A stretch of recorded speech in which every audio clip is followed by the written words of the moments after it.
Hello, everybody. It is Wednesday, the 20th of July, 2022. It's 11:30 a.m., which means it is time once again for our Midday Mindful Moment. I'm Reverend Jonathan Zenz, the minister here at Unity of Tucson, which is where you may be watching on our Unity of Tucson Facebook page or YouTube channel, or you might be watching on my Rev Jonathan Facebook page or YouTube channel, or you may be watching on my personal Jonathan Zenz Facebook page. I don't know where you're watching from, but I'm grateful that you're watching and grateful to have you here and joining me. What is the Midday Mindful Moment? It's the opportunity we take every single weekday, right in the middle of the day, to engage in some spiritual practice together. And why do I do this? Well, what I have found is that when I consistently engage in spiritual practice, which is why I do it every single weekday, my life has gotten better. And so I think that that's because of spiritual practice that my life has gotten better. And so I share that with you. Whether you're watching live or on the replay, I would love for you to post a comment and let me know that you are here.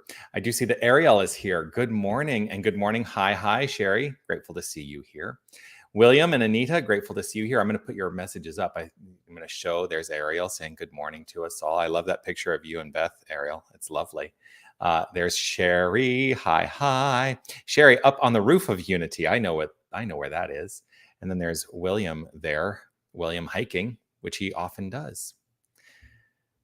I would like to offer this reminder. It is to say, you are love, you are light, you are life, you are magnificent.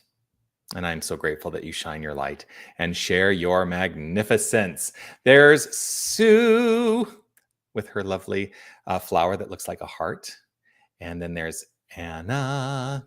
Grateful to see you as well. So today, if you are in my Breaking the Habit of Being Yourself class, this is a little preview for what's happening tonight. But I was working through prepping for class on the book Breaking the Habit of Being Yourself by Dr. Joe Dispenza. We are in week 7. Yes, are we week 7? Yes, we are. This is week 7 of an 8-week exploration of Breaking the Habit of Being Yourself. And I'm really, really, truly enjoying this opportunity to move through this book and engage. What I love about this book is that he does real practical application. And that's what I'm always talking about, that our spiritual practice needs to be practically applied. We need to actually do it in order to make life better. So that's part of the reason that I do this mindful moment every Wednesday. So tonight we're working through the chapter that says dismantle the memory of the old you. And in this part of the book, he's actually going through systematically working through guided meditation steps and things like that. But as I was reading it, he talks about some of the things that we can look to. We're doing part of the step is to observe and remind ourselves of things. And he invites us to write down things. And in this, he says, write down examples of limiting automatic thoughts, your daily unconscious mental rehearsal, right? Those things that just happen, right? He also has us write down examples of limiting actions and behaviors, your daily unconscious physical rehearsal. So what are the difference between those? One, those mental thoughts are things like, oh, I'll never get a job. No one ever listens to me. He always makes me feel angry. These are some of the examples he gives. And then the limiting actions and behaviors, sulking, feeling sorry for yourself by sitting alone, eating away depression, calling someone to complain about how you feel. So these are things that we do. And I want to be really clear. I don't think there's anybody who doesn't engage in some of this activity or thinking. I don't think there's any of us who truly have mastered our minds to such a degree that these never come up for us, right? This is a constant unfoldment of deepening our understanding and awareness. So what this brought to mind today was one of the exercises that I love to do. When I do that, I'm getting excited, right? Called allowing, right? Yes. Nobody knows what I'm saying right to. Ariel's comment there. So here's the thing, though. I'm going to try not to get off track. One of the things I love to do as an exercise is to actually write out what I call a mental balance sheet. So many years ago, when I was first the administrator for a church, as I was studying ministry, and I had to do some of the bookkeeping, and I was learning I was learning very quickly what different financial reports were, what they meant, and how to read them and everything. And there was a report that never made a lot of sense to me called the balance sheet, right? And basically, the construct of a balance sheet is you have your assets, those things that have value. Then you have your liabilities. So those are the things you owe. And then the difference, and this is very, very simple terms, the difference between your assets and your liabilities is your equity, which is your value, basically. It is the value of your portfolio, or whatever you want to call it, right? So I came up with this idea once when I was teaching a prosperity class called the mental balance sheet. And what I invite people to do in this exercise is to write out a list of what they perceive are their mental assets, those positive, constructive thoughts and beliefs that we carry with us that we don't ever have to think about, right? And to then let those be listed as your assets, and then list your mental liabilities, those negative, destructive thoughts and behaviors, just like he's talking about. And I love the concept of the liabilities. That's your inner saboteur. It's that part of you that is habitualized, sabotaging everything, right? And that what you do is you take a look and you say, do my assets outweigh my liabilities? And to what degree do they outweigh my liabilities? Because if they're fairly equal, then your mental equity is maybe not going to be so high.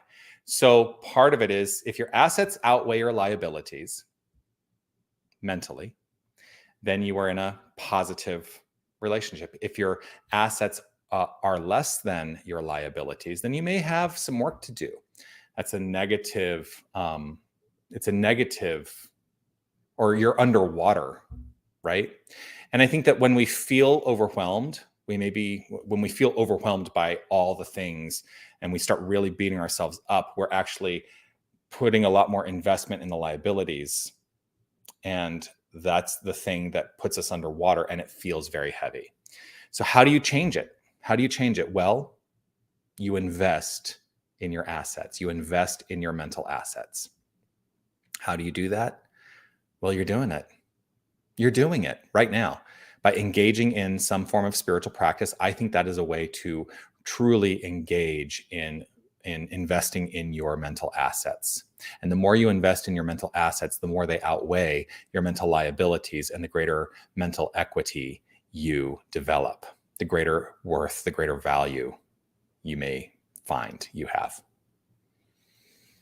Does that all make sense? Have I totally blown your mind? Sherry, I love this explanation. I'm grateful.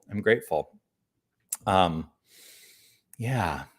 It's one of those things that it kind of clicked in for me, and I'm grateful that I think of it in this way sometimes, because I have one of those very structured approaches to understanding life and spirituality. This whole journey for me in spirituality was an intellectual exercise, and the great news is, the more I invest in my assets, the more I invest in my mental assets, the more those outweigh my liabilities. The equity is the way that I become embodied into the expression of my life. So how does that sound? Let's invest in our assets right now through some affirmative prayer treatment. What do you say? If you are safe and comfortable, or if you're in a place that's safe and comfortable and you'd like to close your eyes, feel free to do so. I choose to close my eyes, as it allows me to turn that attention to the inner life of thought and belief, where I can observe in this moment those assets and strengthen them and grow them. And I can also observe, free of judgment, those liabilities.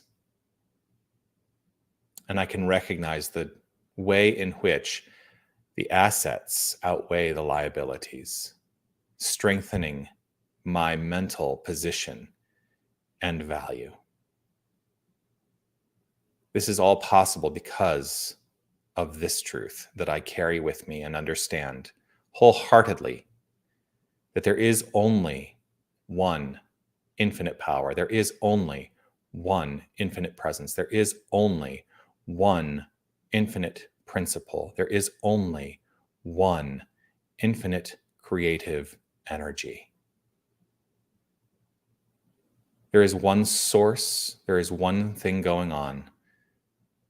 There is spirit, the universal harmonizing unfoldment of all that is limitless in its expression, that is limitless in its scope, that is limitless. This universal harmonized spirit and harmonizing spirit is unfolding as all creation. It creates of itself, from itself, as itself.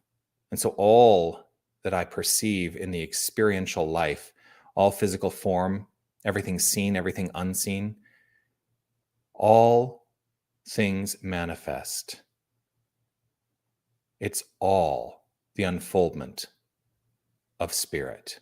There is no separation. There is this magnificence and nothing else. And this is our identity, the identity of each and every one of us. There is no aspect of our beingness that is not 100% holy and wholly expressed as this spirit. There can be no separation from the infinite. So this is how I understand our place as the infinite. We are not in God. We are not with God. We are of God. That is how I understand. And so the word I speak right now is the word of this divine, sacred, magnificent, infinite, energetic flow, flowing through, expressing by means of me. And I know that as I speak this word, it is creative, for that is the nature of the Spirit. And so I speak my word on behalf of each and every one of us to know that the work we do allows the assets to outweigh those liabilities more and more and more. And so I invest more of myself in love. I invest more of myself in kindness. I invest more of myself in life. I invest more of myself in understanding. I invest more of myself in enthusiasm. I invest more of myself in joy. I invest more and more to the positive, constructive thoughts and beliefs.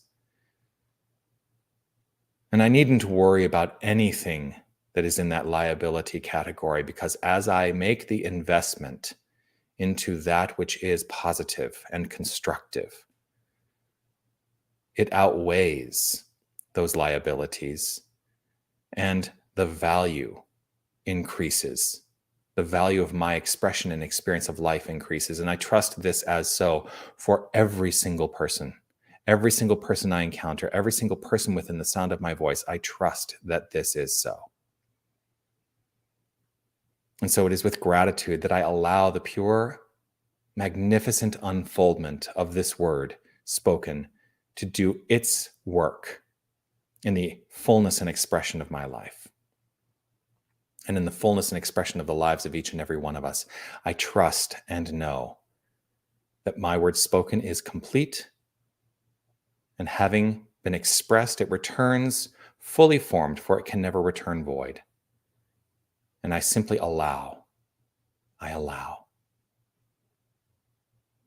I relax and allow. Knowing this to be so, I affirm it by saying, and so it is. Amen.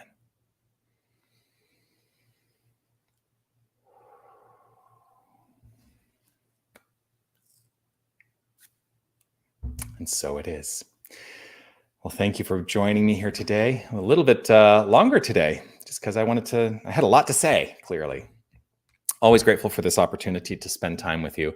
And I look forward to seeing you again tomorrow for the Midday Mindful Moment right here again at 11:30 a.m. Arizona time. If you are nearby and would like to join me for the Unity Prayer service in the prayer room at 12:30 today, which is in about 45 minutes, I would love to see you.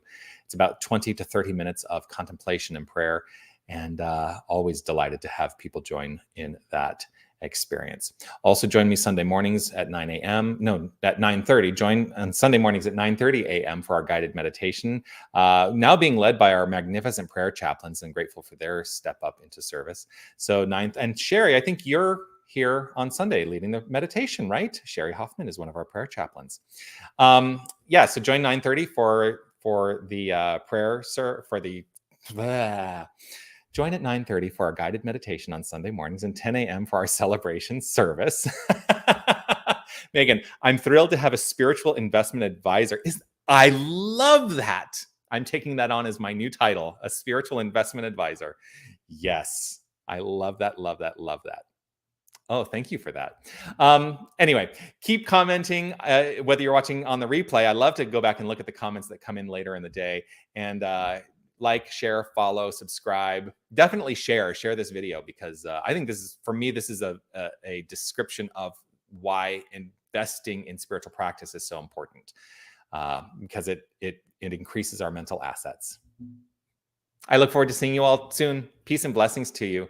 Be well. Bye, everybody.